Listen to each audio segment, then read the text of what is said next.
नमस्कार, मैं श्रेया और आप देख रहे हैं डिजिटल इंडिया न्यूज। बढ़ते हैं खबरों की ओर। आतंकियों को सजा मिल गई। शहीद शुभम के घर पहुंचे महाना। ऑपरेशन सिंदूर के सफलता के बाद विधानसभा अध्यक्ष सतीश महाना शहीद शुभम द्विवेदी के गांव हाथीपुर पहुंचे। उन्होंने परिवार से मिलकर उन्हें सांत्वना दी और कहा कि आतंकवादियों को उनके किए की सजा मिल चुकी है, जिन्होंने इसे देश की जीत बताया और वंदे मातरम के नारों के साथ लोगों का उत्साह बढ़ाया।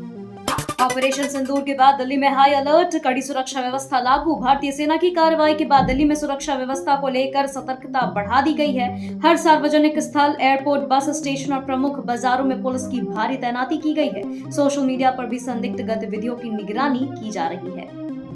सेना की बहादुरी पर केजरीवाल ने दी बधाई। ऑपरेशन सिंदूर को बताया साहसी कदम। जहां पहले सर्जिकल स्ट्राइक पर सबूत मांगने वाले अरविंद केजरीवाल थे, वहीं अब उन्होंने ऑपरेशन सिंदूर की खुलकर तारीफ की है। आम आदमी पार्टी ने सेना के साहसिक कदम को सराहा है और इसे देश के लिए गौरवपूर्ण बताया। आतंक की जड़ पर प्रहार जरूरी, अखिलेश यादव की प्रतिक्रिया। सपा अध्यक्ष अखिलेश यादव ने ऑपरेशन सिंदूर की सराहना करते हुए कहा कि आतंकवाद की जड़ों पर हमला करना जरूरी है, तभी उसकी टहनियां स्वतः खत्म होगी। उन्होंने इसके एक लंबी लड़ाई करार दिया है, जिसमें हर किसी को सेना का साथ देना चाहिए। पीओके पर कब्जे की मांग, सांसद अफजाल अंसारी का बयान। सपा सांसद अफजाल अंसारी ने ऑपरेशन सिंदूर की सराहना करते हुए प्रधानमंत्री मोदी से पीओके पर तुरंत कब्जा करने के आदेश देने की मांग की। उन्होंने कहा कि पाकिस्तान को सबक सिखाने का यही एकमात्र तरीका है। नेपाल सीमा पर बढ़ाई गई चौकसी। ऑपरेशन सिंदूर के बाद सुरक्षा सख्त। भारतीय सेना के एयर स्ट्राइक के बाद नेपाल सीमा पर सुरक्षा एजेंसियों को सतर्क कर दिया गया है। हर रास्ते, चाहे सड़क हो या पगडंडी पर, जांच बढ़ा दी गई है। सीसीटीवी और ड्रोन से निगरानी हो रही है और पहचान पत्रों की गहन जांच की जा रही है।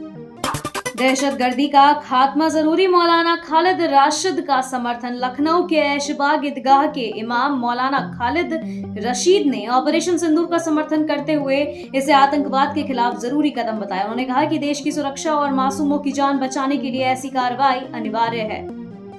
यूपी में रेड अलर्ट, डीजीपी ने दिए सख्त निर्देश। ऑपरेशन सिंदूर के बाद यूपी में रेड अलर्ट घोषित कर दिया गया है। डीजीपी प्रशांत कुमार ने सभी जिलों की पुलिस को सतर्क रहने और 7 मई को मॉक ड्रिल करने का निर्देश दिया। संवेदनशील जगहों पर निगरानी बढ़ा दी गई। सेना ने सिंदूर का बदला लिया, शहीद शुभम की बहन का बयान। शहीद शुभम की बहन आरती ने ऑपरेशन सिंदूर को सेना की सच्ची श्रद्धांजलि बताई। उन्होंने कहा कि भाई तो लौट नहीं सकता, लेकिन उसकी शहादत का बदला लेने के लिए सेना को दिल से सलाम। सेना पर अब नाज, अजय राय ने बदला सुर। पहले राफेल पर नींबू मिर्ची बांधकर सेना की कार्रवाई पर तंज कसने वाले यूपी कांग्रेस अध्यक्ष अजय राय ने अब ऑपरेशन सिंदूर की सराहना की है। उन्होंने कहा कि उन्हें सेना पर हमेशा गर्व रहा है और ये कार्रवाई देश की भावनाओं के अनुरूप है। खबरों के सिलसिलों में फिलहाल इतना ही। बने रहे डिजिटल इंडिया न्यूज के साथ। नमस्कार।